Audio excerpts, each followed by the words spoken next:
Welcome to Marple Whispers, where secrets slither behind every polite smile.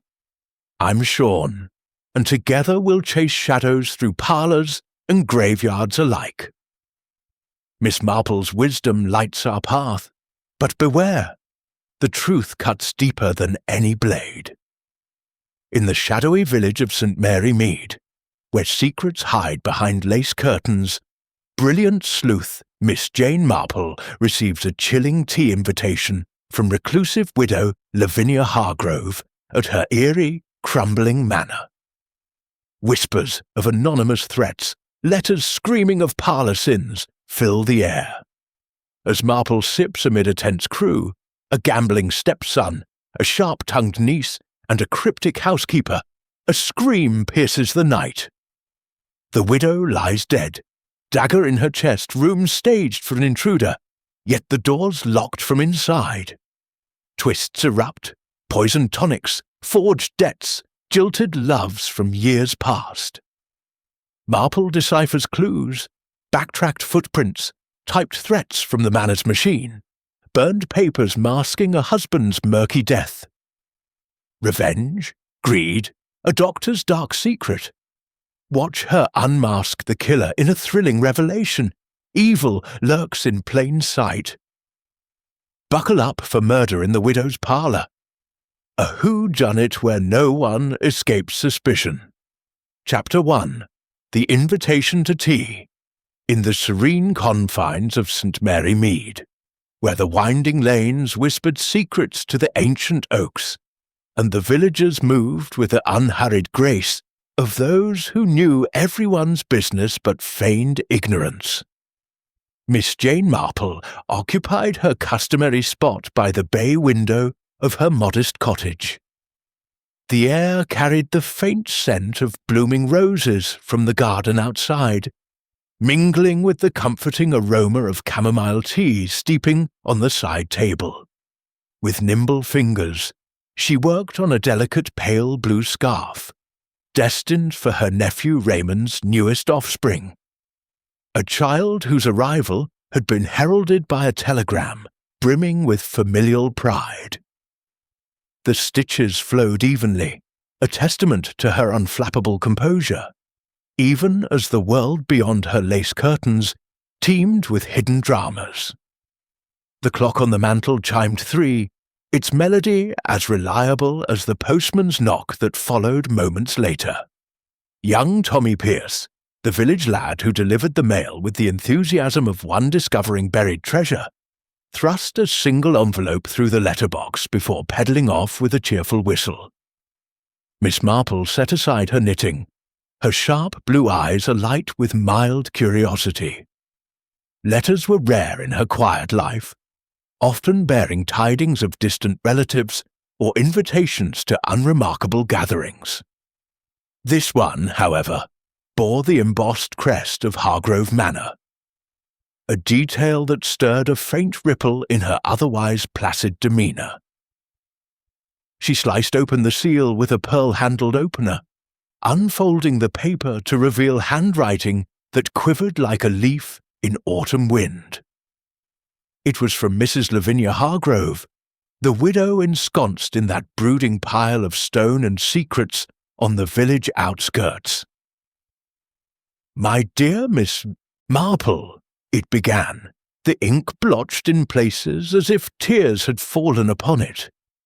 "I find myself in need of counsel on a matter most delicate. Your reputation for discernment precedes you. Recall that vexing incident with the vicar's chalice, resolved so astutely under your guidance. Might I prevail upon you to join me for tea tomorrow at 4? Discretion is paramount." Miss Marple leaned back in her chintz armchair, the letter resting lightly in her lap. Mrs. Hargrove was no casual acquaintance. She was a figure shrouded in the village's collective memory. A woman of 60-odd years who had outlived her husband, the formidable Silas Hargrove, under circumstances that still fueled fireside tales. Silas, a titan of industry with factories belching smoke across the Midlands, had collapsed one stormy night 5 years ago, pronounced dead from a seized heart by the local doctor. Yet whispers persisted of strained finances, hushed arguments echoing through the manor's halls, and a will that favoured the widow perhaps too generously. Lavinia had retreated into seclusion thereafter, her black weeds a perpetual veil, attended by a curious assortment of kin and staff. There was Reginald, her stepson from Silas's first marriage, a lanky fellow in his 30s, whose charm masked a penchant for the card tables and racetracks, draining fortunes with the ease of a leaky faucet. Then Eliza, the niece, a woman of acerbic wit and unyielding propriety, who managed the household accounts with the precision of a hawk eyeing prey. And overseeing it all, the enigmatic Mrs. Potts, the housekeeper whose loyalty seemed forged in iron, though her eyes often held the shadow of unspoken grievances. Miss Marple had glimpsed them at church, or the occasional fete, noting the subtle frictions. A averted gaze here, a clipped word there. Human nature, she reflected, was a tapestry of motives, and Hargrove Manor appeared threaded with intrigue. A soft sigh escaped her as she rose to pen a reply, accepting the invitation with her customary politeness. The undercurrent of urgency in Lavinia's words was unmistakable, like the distant rumble of thunder promising a storm. "One never knows what brews behind closed doors," she murmured to the empty room, her voice carrying the weight of countless puzzles unravelled. Folding her response into an envelope, she sealed it with wax, her mind already weaving possibilities. Troubles she knew from long experience seldom arrived unannounced. They lurked in the ordinary, waiting for the keen eye to discern them. As the sun dipped lower, casting elongated shadows across the rug, Miss Marple resumed her knitting, the click of needles a rhythmic prelude to the enigma ahead. Chapter 2. Arrival at the Manor. The following afternoon found Miss Jane Marple stepping out from her cottage gate with the purposeful stride of one accustomed to unravelling life's minor and major knots. The sky overhead was a patchwork of grey clouds, threatening rain but holding back as if in deference to her errand. She carried a small reticule containing nothing more than a handkerchief, a few peppermints, and her ever-present notebook, though she seldom needed to consult it, relying instead on the vast archive of her memory. The path to Hargrove Manor wound uphill through meadows dotted with sheep, their woolly forms oblivious to the human intrigues unfolding nearby. As she walked, Miss Marple's thoughts drifted to the letter's tremulous script, a telltale sign of distress that evoked memories of similar missives in her past, harbingers of discord in otherwise tranquil settings. The manor came into view around a bend, its silhouette stark against the rolling hills. Built in the heyday of Queen Victoria's reign, it exuded an air of faded opulence, with tall chimneys piercing the sky like accusatory fingers and mullioned windows that seemed to peer out with wary suspicion. Ivy clung tenaciously to the stone facade, its tendrils snaking into cracks as if seeking to pry loose long-buried truths. The gravel drive crunched satisfyingly under her sturdy brogues, each step echoing in the still air. A wrought-iron gate, slightly ajar, creaked on its hinges as she pushed through, noting the overgrown borders of the formal garden. Roses gone wild, their thorns a silent warning to trespassers. Neglect speaks volumes, she mused softly, recalling how the pristine lawns of a certain estate in her youth had masked a family's crumbling fortunes. At the massive oak door, adorned with a brass knocker shaped like a lion's head, Miss Marple rapped firmly. It swung open almost immediately, revealing Mrs. Lavinia Hargrove herself, rather than the expected servant. The widow's appearance struck a chord of concern. Her face was ashen, etched with lines that spoke of sleepless nights, and her black crepe dress hung loosely on a frame thinned by worry. Yet there was a flicker of relief in her faded blue eyes as she extended a gloved hand. "Miss Marple, how kind of you to come so promptly. Do step inside. The chill is biting today." Ushered into the hall, Miss Marple absorbed the details with her characteristic acuity. The polished parquet floor scarred by years of footfall, a grandfather clock ticking solemnly in the corner, its pendulum swinging like the inexorable march of fate, and portraits of stern Hargrove ancestors gazing down with judgmental stares. The air held a musty scent, mingled with the faint aroma of beeswax polish, and something sharper, perhaps lavender water, or was it the tang of medicinal spirits? Mrs. Hargrove led the way to the parlour, her steps hesitant as if the very house weighed upon her. The parlour was a cavernous room that seemed frozen in time, its heavy velvet drapes drawn partially against the afternoon light, casting elongated shadows across the aubusson carpet. Mahogany furniture gleamed dully under layers of wax, stuffed with horsehair and adorned with antimacassars yellowed by age. A vast marble fireplace dominated one wall, its mantel cluttered with ormolu clocks, porcelain figurines, and a silver-framed photograph of the late Silas Hargrove. His expression one of unyielding authority, eyes piercing even in sepia tones. Above it hung a tapestry depicting a hunt scene, the riders' faces blurred by faded threads, evoking a sense of pursuits long abandoned. Seated around a low table, laden with a silver tea service, fine bone china cups, a platter of cucumber sandwiches, and scones still warm from the oven, were the other inhabitants. Reginald Hargrove lounged indolently by the bay window, his lanky form draped in a tweed suit that had seen better days, a cigarette smouldering between his fingers. His dark hair was slicked back, but a lock fell rebelliously over his forehead, and his eyes, sharp and restless, flicked toward the newcomer with a mix of curiosity and wariness. He rose languidly, offering a perfunctory bow. "Miss Marple, a pleasure. Stepmother's been singing your praises." On a high-backed settee sat Eliza Trent, the niece, her posture ramrod straight as she wielded knitting needles with the precision of a duelist. Her grey wool dress was severe, buttoned to the throat, and her spectacles perched on a beak-like nose, magnifying eyes that missed nothing.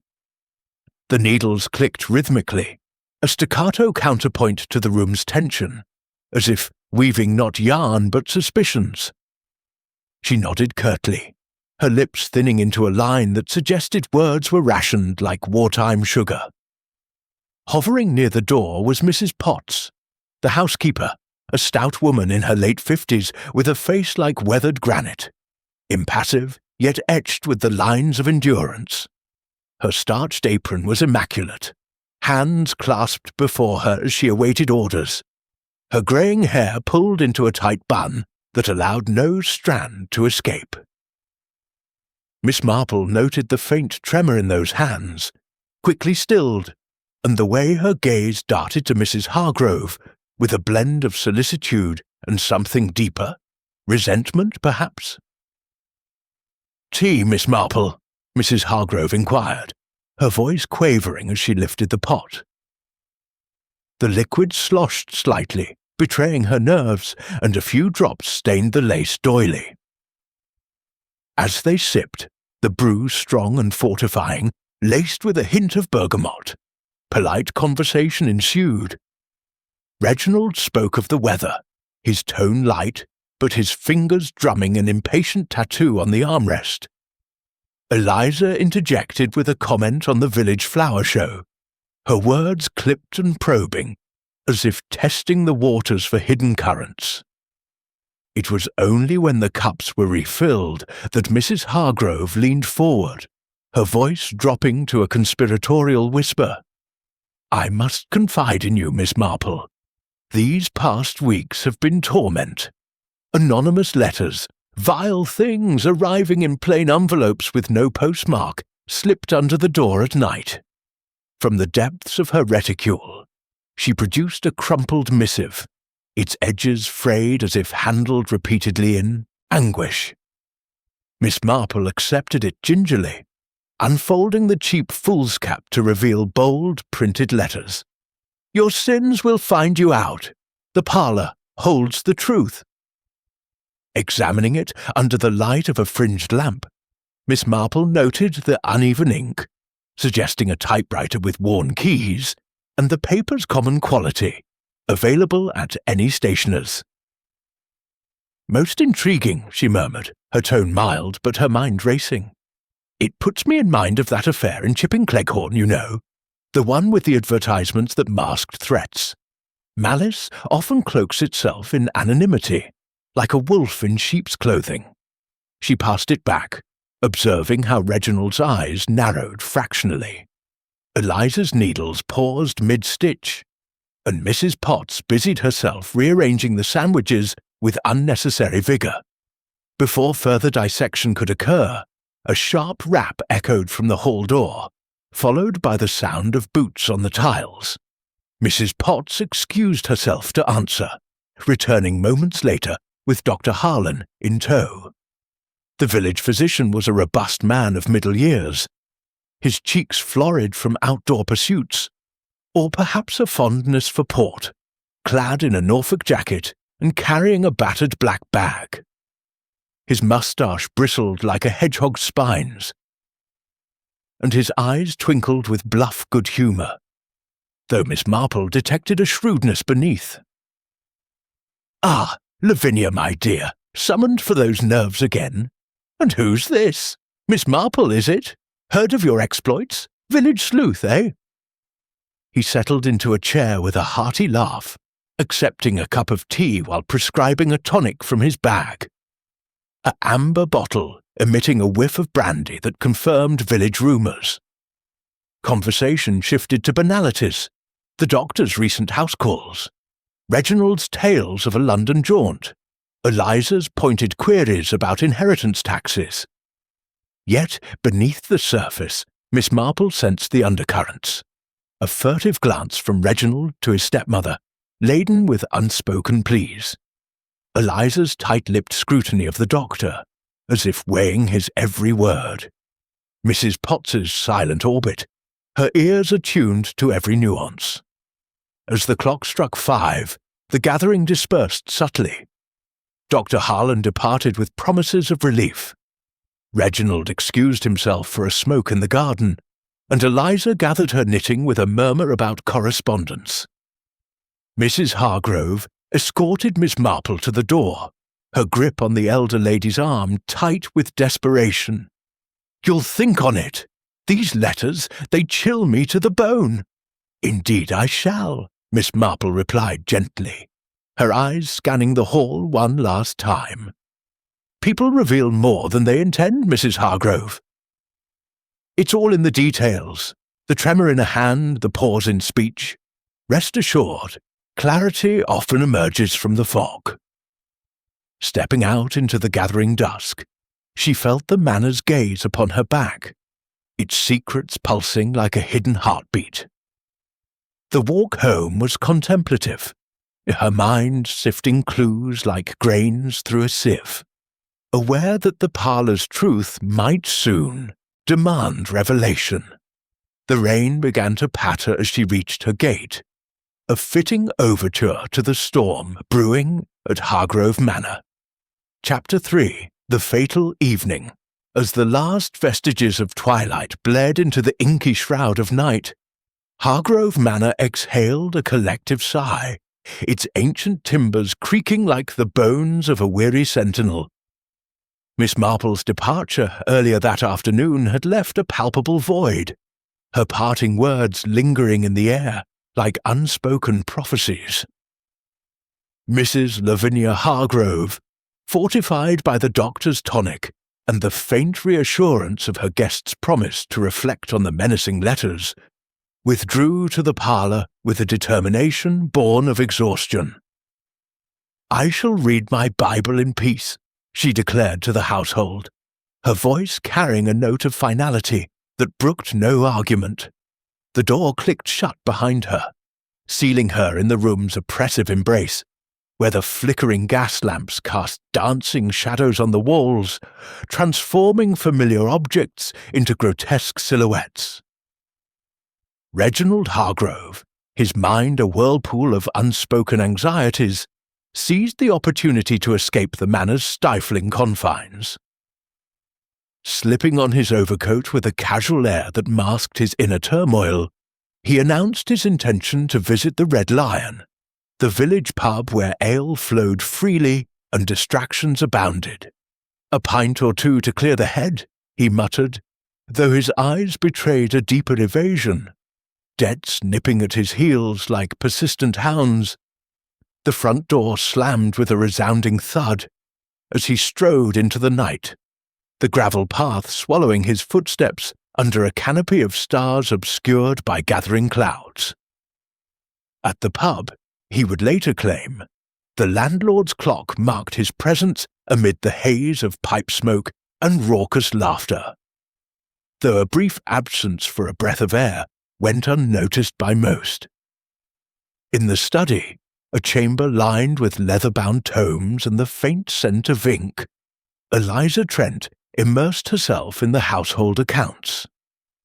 Her spectacles glinted under the green-shaded desk lamp as she pored over ledgers, her pen scratching notations with the fervour of one seeking order in chaos.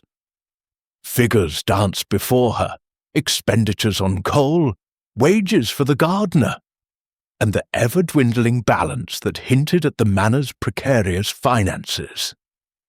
Yet her thoughts strayed occasionally to the parlour's occupant, a flicker of resentment crossing her features. Aunt Lavinia's whims, the anonymous threats, they disrupted the meticulous routine Eliza prized above all. She paused once, listening to the house's murmurs, but dismissed them as the wind teasing the eaves. Down in the kitchen, a realm of copper pots and simmering aromas, Mrs. Potts orchestrated the evening meal with mechanical precision. The range hissed as she stirred a pot of soup, its steam rising like spectral vapours. Her movements were economical, born of decades in service, yet tonight they carried an undercurrent of agitation. Hands that chopped vegetables with unnecessary force, eyes that darted to the clock more frequently than usual. The sedative Dr. Harlan had administered to her mistress earlier sat on a shelf, its bottle now half empty, a silent witness to the day's consultations.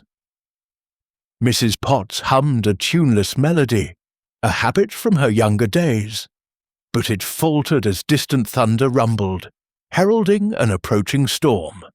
Dr. Harlan, having bid farewell after tea with assurances of returning if needed, had motored away in his rattling Austin, the engine's growl fading down the lane. Village tongues would later wag about sightings of his car near the manor's gates around dusk, perhaps a detour for forgotten remedies or a clandestine errand. But within the house, his presence was a memory. The tonic's residue, a lingering bitterness on Lavinia's tongue, as she turned the pages of her worn Bible, seeking solace in psalms that spoke of deliverance from enemies. The clock in the hall struck 8, its chimes reverberating through the corridors like a sombre knell. In the parlour, Lavinia's eyelids grew heavy, the sedative weaving its insidious spell. She shifted in her armchair, the anonymous letter from earlier tucked into her pocket, a talisman of dread she could not discard. The fire crackled fitfully, embers glowing like watchful eyes, while outside the wind whispered secrets against the window panes. A faint creak from the floorboards overhead went unheeded, attributed to the house's age-old protests. 9 o'clock arrived with the precision of doom. The hall clock's final stroke had scarcely faded when a piercing scream shattered the manor's fragile peace, echoing from the upper floors like the cry of a banshee. It was Eliza, roused from her ledgers by an inexplicable urge to check on her aunt, who hurtled down the stairs, her skirts swishing in frantic haste. She burst into the parlor, the door yielding under her push, only to freeze at the threshold, her hand flying to her mouth in horror. There, slumped in the high-backed armchair like a discarded marionette, was Mrs. Lavinia Hargrove. A crimson stain blossomed across her black bodice, seeping from the hilt of an ornate dagger embedded deep in her chest. The weapon, its blade etched with antique filigree, protruded grotesquely, a relic from the manor's display case, now turned instrument of death. The room bore marks of a struggle. A lamp overturned on the side table, its shade crumpled and oil pooling on the carpet, papers scattered like fallen leaves, some bearing the widow's hurried scrawl. A Bible open on the floor, its pages smeared with blood. The anonymous letter, that harbinger of malice, was clutched in her rigid fingers, its message now a macabre epitaph. The French window stood ajar, curtains billowing in the night breeze, suggesting an intruder's hasty exit. Yet the door to the hall had been bolted from within, the key still in the lock. Eliza's second scream summoned Mrs. Potts from the kitchen, her apron dusted with flour, face draining of colour at the sight. "Mercy, no," she gasped, crossing herself as she knelt beside the body, fingers seeking a pulse that no longer beat. Reginald, returning from the pub with the scent of ale on his breath, arrived moments later, his face ashen as he took in the scene. "What devilry is this?" he stammered, his hands trembling as he backed away. The village constable was fetched by a breathless gardener, and soon the night air hummed with the approach of officialdom. Inspector Craddock of the county police force arrived in a black Wolseley, his sergeant in tow, a burly man with a notebook at the ready. Craddock was a solid figure, mid-40s, with a moustache trimmed to regulation, and eyes that missed little, though his methods leaned toward the methodical, rather than the inspired. He surveyed the parlour with a practised gaze, directing his sergeant to note the positions of every item, the window's latch unforced, the footprints in the soft earth outside, muddied impressions that could belong to anyone. Questioning commenced in the drawing-room, where a fire was hastily kindled to ward off the chill of shock. Reginald, lighting a cigarette with unsteady hands, asserted his alibi. At the Red Lion from 7 until closing, corroborated by the landlord and patrons, though he admitted a brief stroll outside around 8. "Needed air," he said, avoiding the inspector's steady stare. Eliza, composed now but with eyes reddened, recounted her evening in the study, hearing nothing amiss until that fateful impulse drew her downstairs. "A premonition, perhaps," she whispered, her knitting abandoned on her lap. Mrs. Potts, serving tea with mechanical calm, swore to her kitchen vigil, the soup still bubbling as evidence.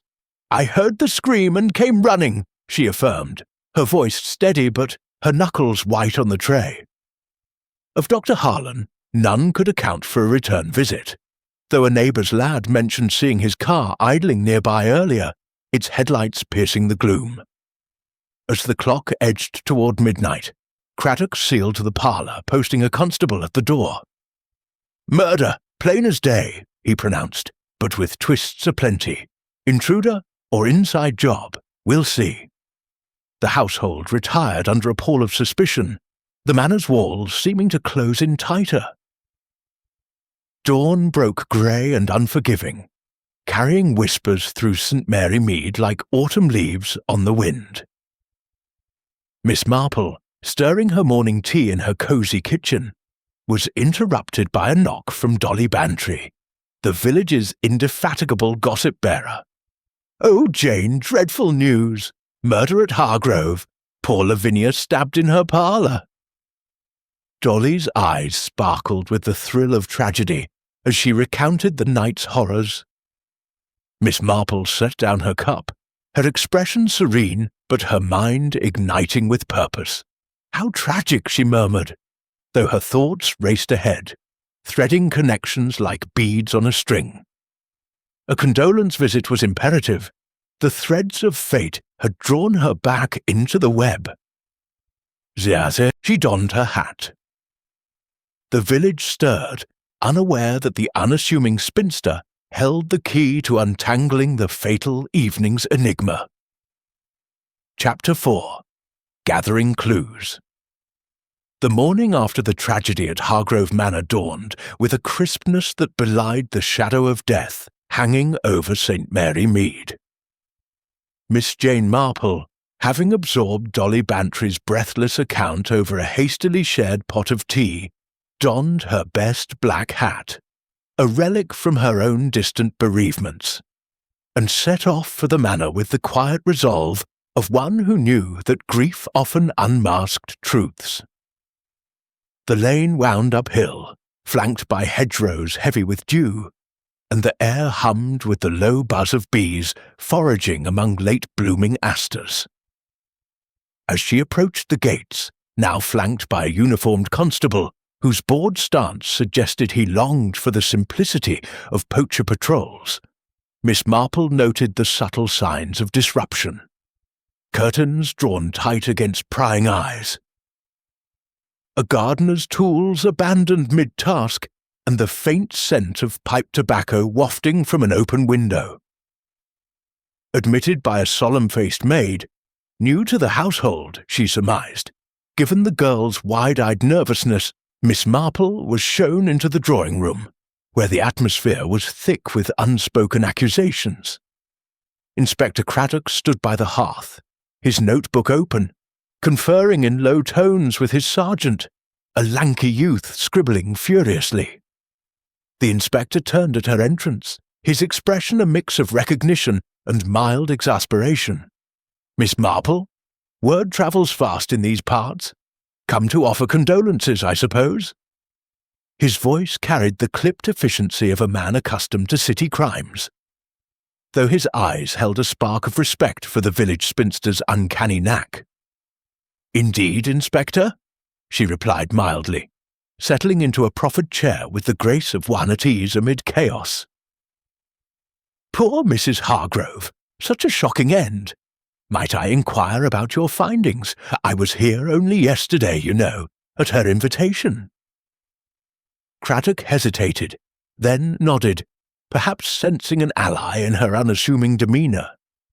He led her to the sealed parlour door, unlocking it with a key from his pocket. The room lay as it had been discovered, preserved in macabre tableau. The armchair askew, bloodstains darkened to rust on the upholstery. The dagger removed, but its outline marked in chalk on the floor. "Nasty business," Craddock muttered. "Weapons from the display case upstairs. An Indian kris, they call it. Cabinet was locked, but the keys vanished. No forced entry there." Miss Marple's keen gaze swept the scene, lingering on the scattered papers. Bills, a half-written letter to a solicitor, and the open Bible, its verses on retribution now eerily prophetic. The French window, latched but not bolted, bore no scratches, yet the sill showed faint smudges of mud. "And the footprints outside?" she inquired softly, peering through the glass at the garden bed below. Craddock grunted. "Smudged, like someone dragged a boot to obscure them. Lead to the side gate, which villagers use as a shortcut. Could be an outsider, but I'm not convinced." As they returned to the drawing-room, Mrs. Potts appeared bearing a tray of tea. her face a mask of stoic grief, though Miss Marple noted the faint redness around her eyes, genuine sorrow or artful pretense. The housekeeper poured with steady hands, the steam rising like veils of mystery. Eliza Trent joined them shortly, her severe dress exchanged for morning black, her spectacles polished to a gleam that reflected the room's sombre light. Reginald slouched in moments later, his tie askew, exuding the aura of a man who had slept little and worried much. Over cups of strong Darjeeling, conversation turned inevitably to the events. Miss Marple, sipping delicately, steered it with gentle probes. "Those anonymous letters your aunt mentioned, did she confide any suspicions of enemies?" Eliza paused, her saucer clattering slightly. Aunt Lavinia had her share of disputes. Reginald's extravagances strained her purse. They argued fiercely last week over his latest losses at the races. Reginald flushed, setting down his cup with a clink. "Nonsense! I may owe a bit here and there. To bookies, not killers. And my alibi's solid, the Red Lion's full of witnesses." Miss Marple nodded sympathetically, her eyes twinkling behind her pince-nez. "Of course, dear boy. But debts can drive desperate acts, as I recall from that unfortunate banker in Radford, borrowed from the wrong sort and paid dearly." She turned to Eliza. "And Dr. Harlan? Your aunt seemed uneasy about him yesterday." Eliza's lips pursed. "The will. Uncle Silas left a codicil granting him a tidy sum for medical services rendered. Aunt suspected it was coerced, given Uncle's final illness. They quarrelled about revoking it just days ago." Craddock interjected, his pencil poised. "Interesting. Harlan claims he left after tea, but a witness saw his car nearby at dusk. Says he was visiting another patient." Mrs. Potts, lingering by the door, cleared her throat. "The doctor was kind to Madame, whatever the whispers." Her tone held a defensive edge, prompting Miss Marple to wonder at loyalties forged in the crucible of shared history. Excusing herself after tea, Miss Marple requested a stroll in the garden, ostensibly for fresh air, but truly to scrutinize the clues afield. The paths were damp from overnight rain, mud clinging to her hems as she followed the inspector's described trail. The footprints, indeed smudged, began at the window and meandered toward the side gate, a rusted affair half hidden by brambles, its latch worn from frequent use. Kneeling with surprising agility for her years, she examined the impressions. Broad soles, perhaps a man's boot, but overlaid with deliberate scuffs. "Clever," she murmured, recalling a village fete long ago where a thief had muddied tracks to feign an army's passage, diverting suspicion from a solitary culprit. A stray leaf caught in the jaksh mud bore traces of pipe ash, similar to Craddock's blend, or another's. Rising, she wandered further, noting the herb garden's disarray. Parsley trampled, a spade left askew. A glint caught her eye, a discarded cigarette end, its brand matching Reginald's preferred Turkish blend. Pocketed discreetly for later contemplation, it whispered of hasty retreats or secret vigils. The garden wall bordered the lane, offering easy access for intruders, yet the gate's creak would alert the house, unless oiled recently, she pondered, testing it with a soft squeak. That afternoon, her steps led to the Red Lion, a cosy establishment with low beams and the perpetual haze of tobacco. The landlord, a jovial soul named Hobbs with a belly straining his apron, greeted her warmly. "Miss Marple? Rare to see you here. A sherry, perhaps?" She demurred, opting for ginger beer, and eased into conversation about the prior evening. "Dreadful news from the manor. Young Mr. Hargrove was here, I understand." Hobbs nodded, polishing a glass. "Aye, from 7 till close. Rowdy as usual, buying rounds, though he slipped out around 8 for a smoke, back in 10 minutes. Seemed agitated, mind you. Pressing gently, Miss Marple learned of Reginald's companions. Local lads, none with grudges against the Hargroves, but one mentioned overhearing a heated phone call in the booth, something about settling up soon. As she departed, the pub's clock chiming 3, a villager sidled up with a whisper. Saw Dr. Harlan's motor chugging past at 8:30, heading Manor way. Nodding thanks, Miss Marple filed it away, her mind a mosaic assembling fragments. Returning home as shadows lengthened, she settled by her fire, knitting resuming its rhythmic solace. The clues danced before her. The missing key, smudged prints, quarrels over wills and debts. Human passions, she reflected, were timeless, greed, revenge, fear, weaving webs that ensnared the unwary. Yet patterns emerged, akin to those in her wool. A tug here, a loop there, and the design revealed itself. Tomorrow would bring more threads. For now, patience was her ally in this game of shadows at Hargrove Manor. Chapter 5. Hidden Motives. The air in St. Mary Mead carried a damp chill as Miss Jane Marple sat by her cottage hearth, the fire casting a warm glow across her knitting. A pale blue scarf now nearly complete, its loops a quiet counterpoint to the turmoil brewing in her thoughts.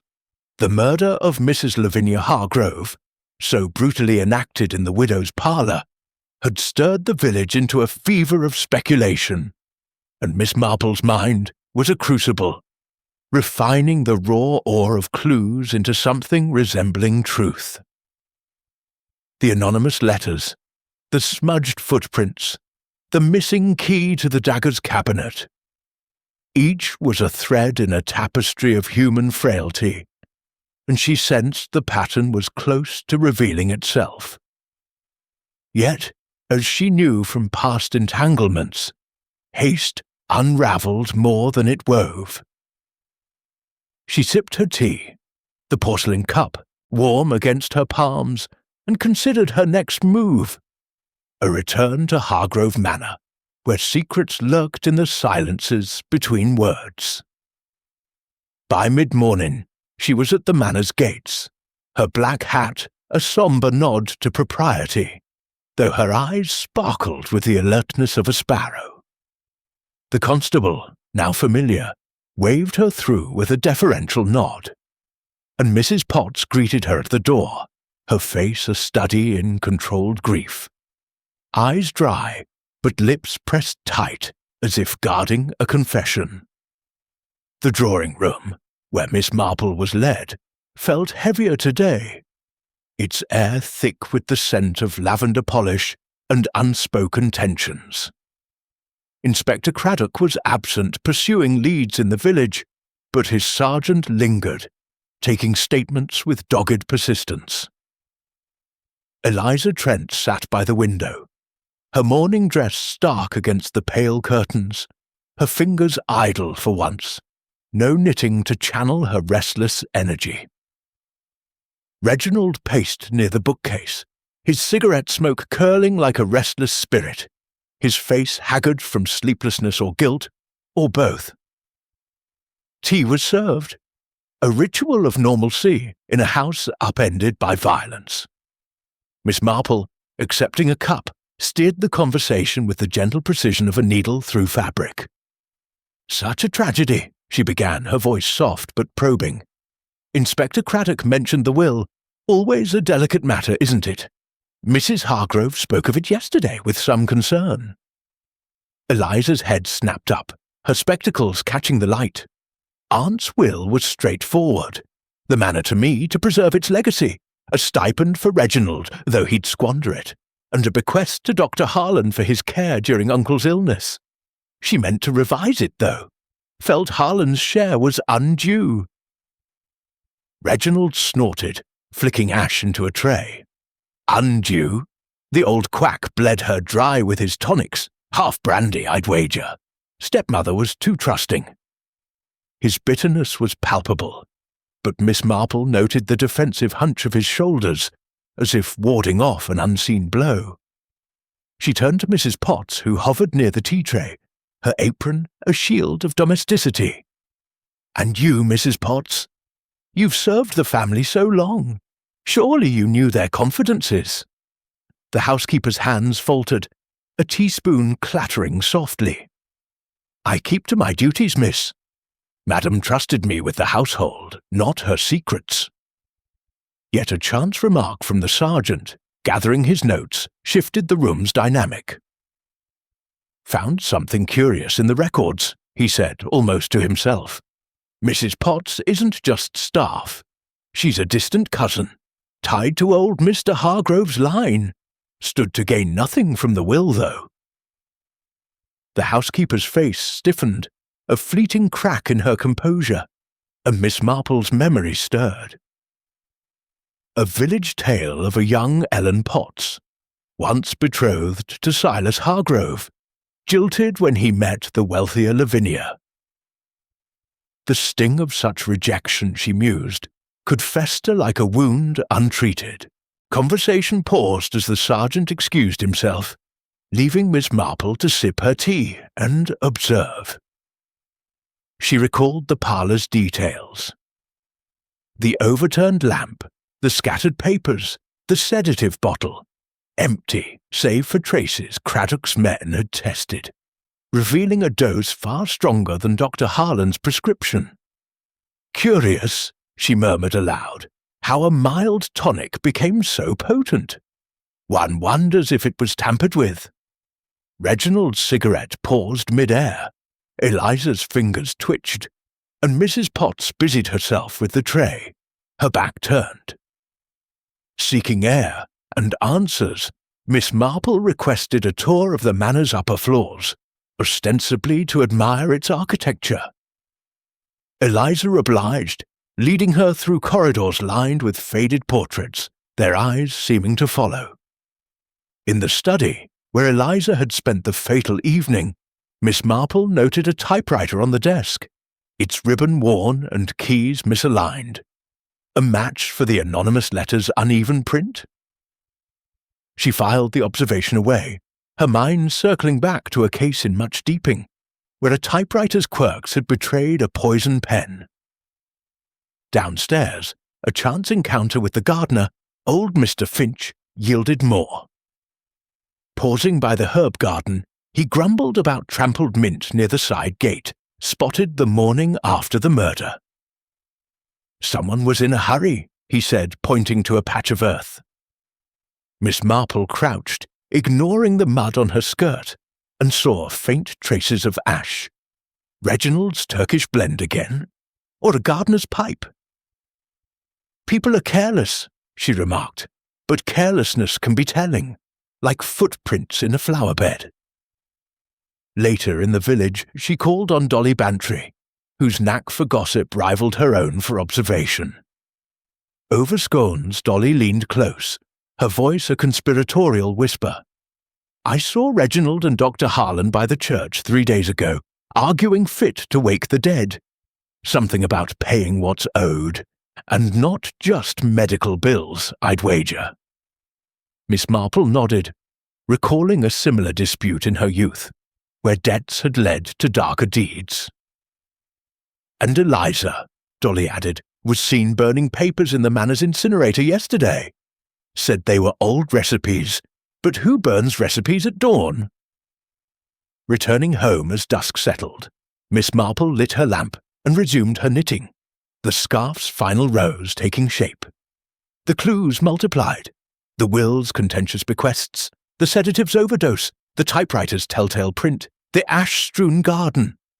Mrs. Potts's past, a jilted love turned to servitude, loomed large. Resentment was a slow poison, as deadly as any dagger. Yet Reginald's debts and Eliza's secretive burning hinted at motives entwined like ivy. Dr. Harlan, too, lingered in the shadows, his car's nocturnal prowling an unanswered question. She paused, her needle still, and gazed into the fire. "It's like that affair in Netherwallop," she murmured, "where a quiet grudge sparked a storm. Motives hide in plain sight.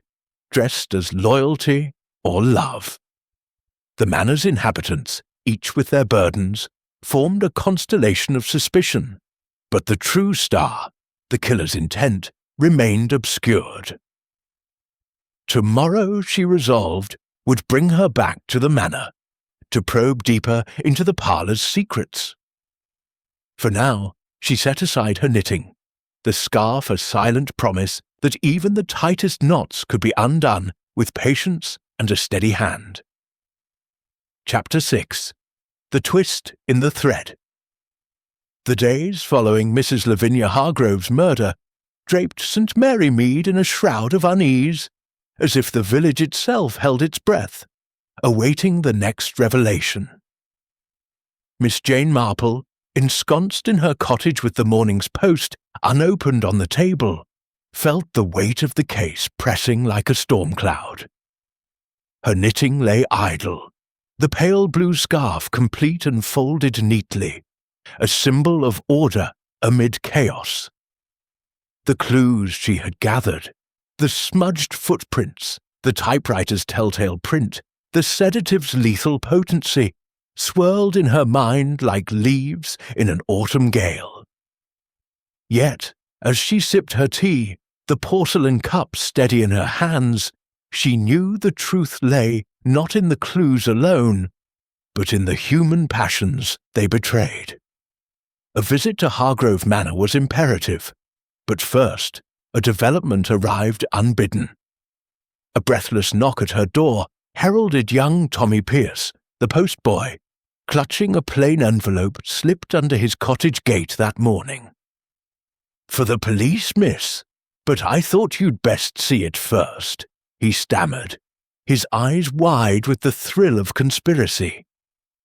Miss Marple unfolded the paper, her fingers brushing the cheap foolscap, and read the block letters. The parlour's secret dies with her, but justice watches. The handwriting matched the earlier threats, its ink stark against the page, as if daring scrutiny. "Most curious," she murmured, her mind flicking to a case in St. Honoré, where anonymous notes had masked a killer's bravado. Thanking Tommy, she resolved to deliver it to Inspector Craddock herself, but not before another foray to the manor, where the threads of motive were tangling tighter. By noon she stood at Hargrove Manor's gates, the constable now a familiar sentinel, his nod almost conspiratorial. The house loomed under a sky bruised with clouds, its windows like eyes guarding secrets. Mrs. Potts admitted her, her apron crisp, but her face etched with new lines, as if the murder had aged her overnight.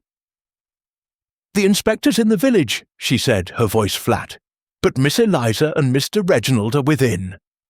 The drawing-room, where Miss Marple was led, felt colder today, its heavy drapes drawn back to reveal a garden sodden from recent rain.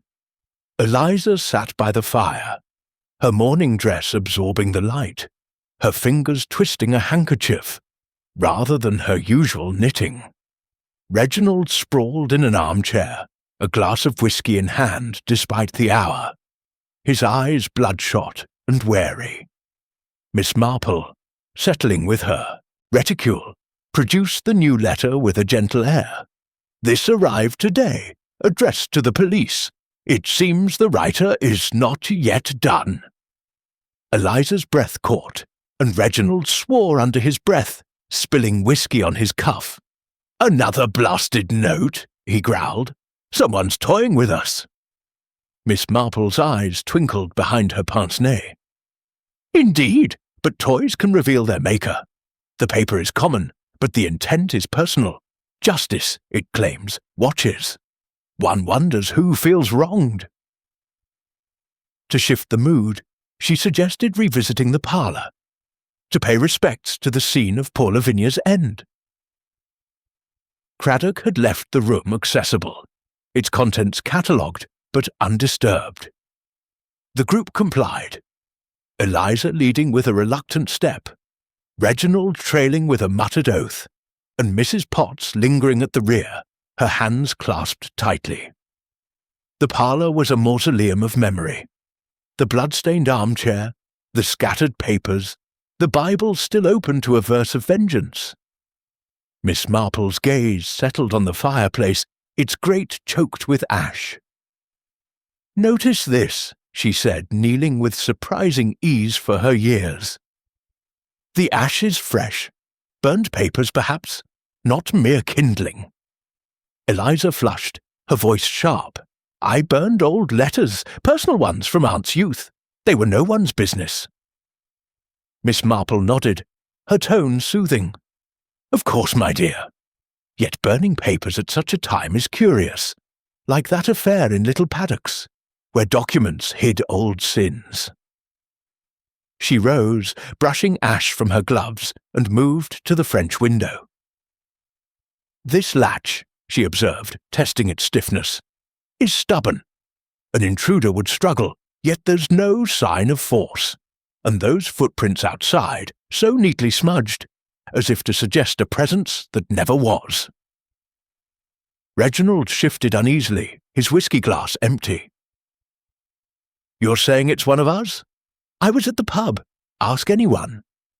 Miss Marple smiled faintly. "Alibis are fragile things like lace. They hold until stretched." She turned to Mrs. Potts, whose silence was a presence in itself. "And you, Mrs. Potts, were in the kitchen all evening. No errands to the garden, perhaps, where the mint was trampled?" The housekeeper's eyes flickered, but she answered evenly, "I stayed at my post, miss. Soup doesn't stir itself." Leaving the parlour, Miss Marple requested a moment in the study, where the typewriter sat, its keys accusingly silent. She tapped a few letters, noting the faint misalignment, a perfect match for the anonymous notes. "This machine," she remarked, "has a story to tell. Accessible to all, yet intimate to one." Eliza's lips tightened, but she said nothing, her handkerchief now a crumpled ball. In the village, Miss Marple delivered the letter to Craddock at the police station, a cramped room smelling of ink and tobacco. He examined it, his moustache twitching. "Another taunt? Could be a prank, but it's too close to the bone." She nodded, sharing her observations of the ash and typewriter, though she kept her deeper suspicions veiled. "It's like a puzzle, Inspector, where the pieces fit only when turned just so. The parlour holds the key, not just to the crime, but to the heart of the matter." That evening she visited the Red Lion, where the landlord Hobbs was polishing glasses with practised ease. "Heard about the new letter, miss?" he asked, leaning close. "Reginald was here again last night, drowning his sorrows. Said something odd. The old man's shadow still looms. Reckon he meant old Silas?" Miss Marple's mind seized the phrase, recalling whispers of Silas Hargrove's death. Poison, some said, though never proven. A shadow indeed, she thought, one that stretched across the years. Back at her cottage, the fire low and the night pressing against the windows, Miss Marple sat with her notebook, sketching connections. The burned papers. Could they confirm the old rumours of Silas's poisoning, suppressed by Lavinia to secure her inheritance? The typewriter linked the letters to the manor, but whose hand wielded it? Mrs. Potts, with her buried grudge, seemed a likely scribe. Yet Eliza's secretive burning and Reginald's debts wove their own threads. Dr. Harlan, absent yet ever present in whispers, lingered like a ghost at the feast. She closed her notebook, her thoughts settling like sediment in a stream. "It's like that business in Chipping Norton," she murmured, where a hidden truth sparked a chain of lies. The parlour's secret is older than Lavinia's death, rooted in love, betrayed, and promises broken. Tomorrow she would arrange a gathering, to stir the waters and watch what surfaced. For now, she banked the fire, the embers glowing like the faint spark of truth waiting to ignite. Chapter 7. the revelation.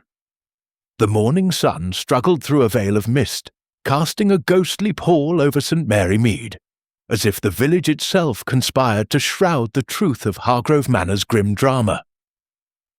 Miss Jane Marple, rising early with the clarity of purpose that comes from a night's quiet reflection, sat at her breakfast table, a cup of tea steaming beside her untouched notebook.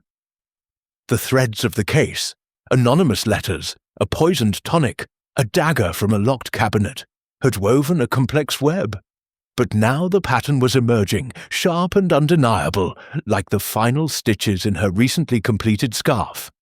The parlour's secrets, she sensed, were not merely those of Lavinia Hargrove's murder, but rooted in a deeper betrayal, one that echoed through the manor's shadowed halls. Today, she resolved, would see the truth laid bare. She penned a note to Inspector Craddock, requesting a gathering at the manor that afternoon, ostensibly to discuss the latest anonymous letter, but truly to unravel the knot of deceit. People, she murmured, sealing the envelope, are never so unguarded as when they think themselves safe.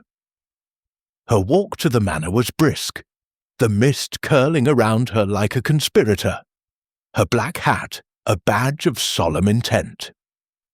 The constable at the gate, now accustomed to her comings and goings, merely tipped his cap, while the manor loomed ahead, its windows glinting like eyes that had seen too much. Mrs. Potts opened the door, her face a mask of weary resignation, though Miss Marple noted the faint tremor in her hands. Nerves, perhaps, or the weight of guilt. The drawing-room was a tableau of tension. Eliza Trent perched on the edge of a settee, her morning dress pristine, but her eyes darting like a cornered animal's. Reginald slumped in a chair, his fingers drumming a restless rhythm, a cigarette unlit between his lips. Dr. Harlan, summoned at Craddock's insistence, stood by the mantel, his bluff demeanour strained, his moustache twitching as he avoided direct gazes. The inspector himself arrived shortly, his notebook open, his expression a blend of skepticism and anticipation. Miss Marple, settling with her reticule, began with her usual disarming gentleness. "Such a sad affair," she said, her voice soft as a breeze, "but clarity comes with patience, like untangling a skein of wool. Inspector, might we revisit the parlour? The scene holds answers yet." Craddock nodded, leading the group to the fatal room, where the air seemed to hold its breath. The blood-stained armchair remained, a grim sentinel, surrounded by the detritus of violence, scattered papers, the open Bible, the window's stiff latch. Miss Marple's gaze lingered on the fireplace, its ash a silent witness. "These burned papers," she said, pointing, "suggest a secret too dangerous to keep. Eliza, you said they were personal letters." Eliza's voice was sharp, defensive. "Aunt's private matters, love letters from before her marriage. I burned them to protect her memory." Miss Marple's eyes twinkled. "Admirable, my dear, but memory can be a burden. I recall a case in St. Mary's Bay, where burned papers hid a truth about a death long past. Poison, perhaps, mistaken for illness." The room stilled, breaths held, as she continued. "Lavinia's husband, Silas, died suddenly, didn't he? A heart attack, the doctor said, but village whispers spoke of arsenic, never proven." Reginald leapt to his feet, his cigarette falling. "What are you implying? Stepmother never harmed father." His protest was fervent, but Miss Marple noted the sweat beading on his brow. Dr. Harlan cleared his throat, his voice gruff. "Nonsense! I certified Silas's death myself. Natural causes." Yet his eyes flicked to Mrs. Potts, who stood rigid by the door, her hands clasped so tightly, her knuckles gleamed white. Miss Marple's tone remained mild, her words cutting like a hidden blade. "Let us consider the night of the murder. The sedative in Lavinia's tonic, far stronger than prescribed, enough to render her helpless. the dagger taken from a locked cabinet. Yet the key was missing. The footprints smudged to suggest an intruder, yet the window's latch is too stiff for easy entry. And those letters typed on the Manor's machine accusing Lavinia of sins. It's like that affair in Nemesis, where a grudge masked as justice led to murder. She turned to Mrs. Potts, her gaze steady. "Ellen, you were engaged to Silas Hargrove once, weren't you? Jilted for Lavinia's wealth, consigned to serve in the house you might have ruled. A bitter pill, to watch her prosper while you toiled."